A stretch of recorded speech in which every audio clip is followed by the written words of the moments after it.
Coming to us from Germany. Only one place to start, though, and that is back in England with the big breaking news that Erik Ten Hag is to stay at Manchester United. Our reporter, Damesh Sheth, joins us before we get to John and Miguel with the full story for us. Damesh, what can you tell us? Yeah, Teddy, I mean, it was the big question, wasn't it? Would Erik Ten Hag stay or would he be sacked as Manchester United manager? Remember, he did maintain throughout all of the talks that he'd had with Sir Jim Ratcliffe and everyone at Ineos that he believed he would be the man to lead Manchester United forward. He still maintained that he was under contract until next summer at least, and he had no reason to believe that he wasn't going to be the Manchester United manager. And over the past couple of weeks, we know about this post-season review that Manchester United have conducted following that FA Cup final victory against Manchester City. And after that review that looked over the last season and the broader first-team operations, the club and Erik Ten Hag held constructive discussions about what had happened over the past season and what potentially could happen in the future. Now, Manchester United, it should be said here, considered all eventualities. Now, by that, they did speak to other managers. They did speak to representatives of other managers, for example, Thomas Tuchel, Kieran McKenna, Mauricio Pochettino as well. But the clear conclusion after that review and after all of those talks was that Erik Ten Hag would remain as manager. Now, as a result of all of this, both the club and Erik Ten Hag are believed to be aligned and have now entered significantly negotiations over a contract extension. Remember, he's got 1 year left on his contract as the Manchester United manager. But following this review and following those talks, this is really significant now because talks have now begun over a contract extension for Erik Ten Hag that would see him remain as Manchester United manager, not only for the remainder of his contract, that's the final year, that's next year, but beyond as well. Damesh, how significant do we believe the FA Cup final win was then, particularly coming against Manchester City in the style in which it was achieved?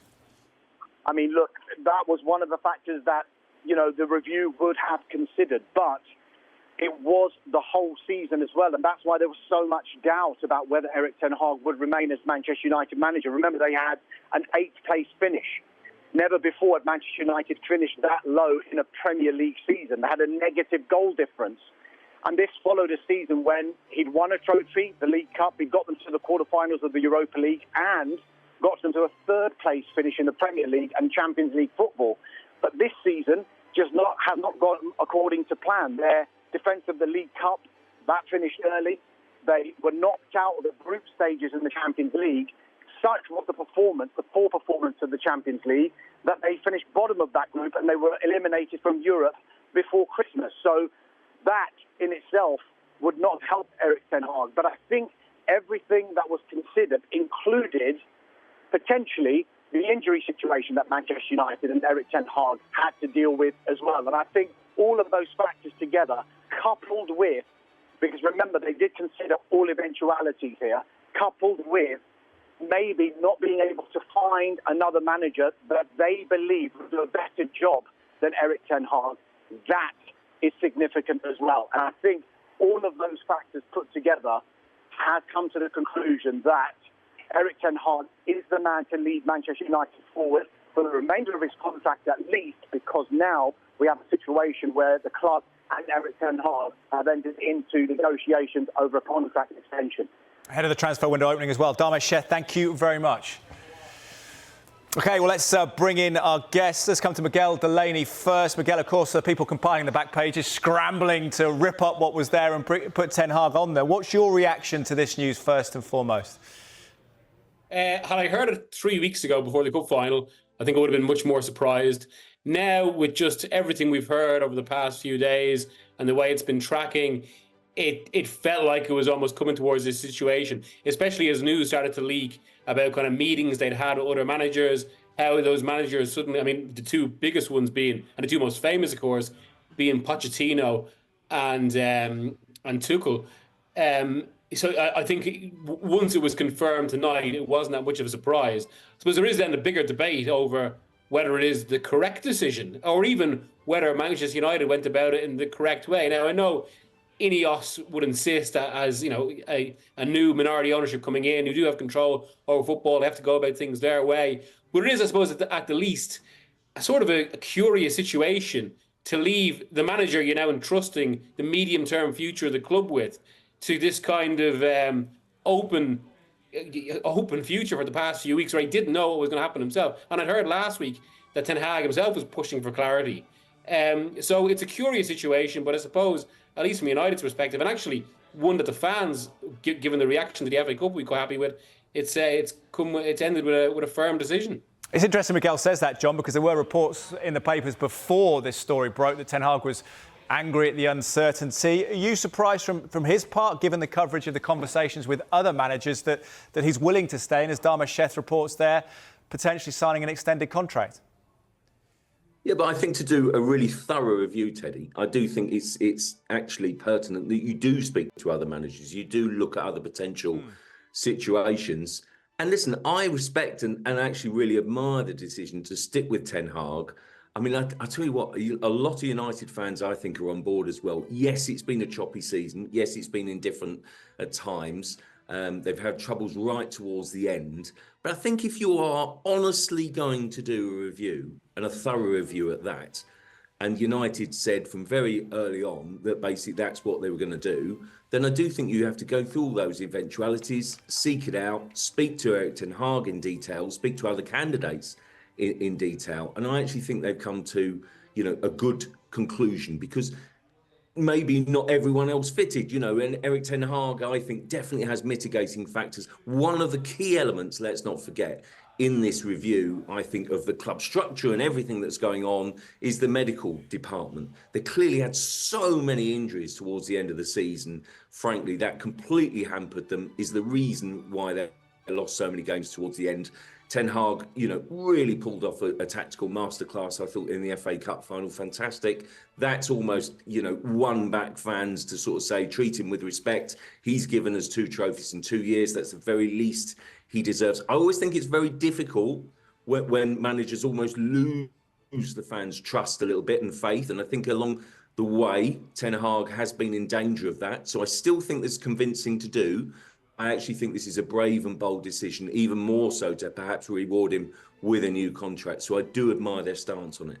OK, John, happy with the thorough process as well. Miguel said it needed to take time. In the Telegraph, this written by Jason Burt before the news broke, we should say, Ten Hag frustrated as job delay hits transfer plans. On that note, Miguel, do you feel it's arrived just in time to plot the movement in the window? And this has been a sticking point as well that people have pointed to, isn't it? What role will Ten Hag have in transfers? Could that potentially be reduced as part of this extension? Well, yeah, I mean, it feels like that's inevitable, given that, and it also, actually, let's not forget, if that is the case, it'd be much more in keeping with Ten Hag's the structure he had at Ajax, where he had probably the best results of his career, where he wasn't in charge of recruitment and was just coaching the team. So that need not necessarily be a bad thing. But it's interesting there as well, just a story even above Jason's about Gareth Southgate that I'm sure we get onto.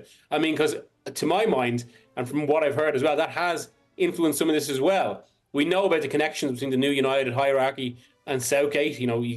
Brailsford knows him well. I wrote a few weeks ago that Brailsford sees Southgate as a priority. Obviously, though, that was quite difficult to do in terms of kind of timing, even politically this summer, given how difficult it would be for, say, Southgate suddenly announced he was going to Manchester United mid-summer or after the Euros. So I think that has at least been one factor on this.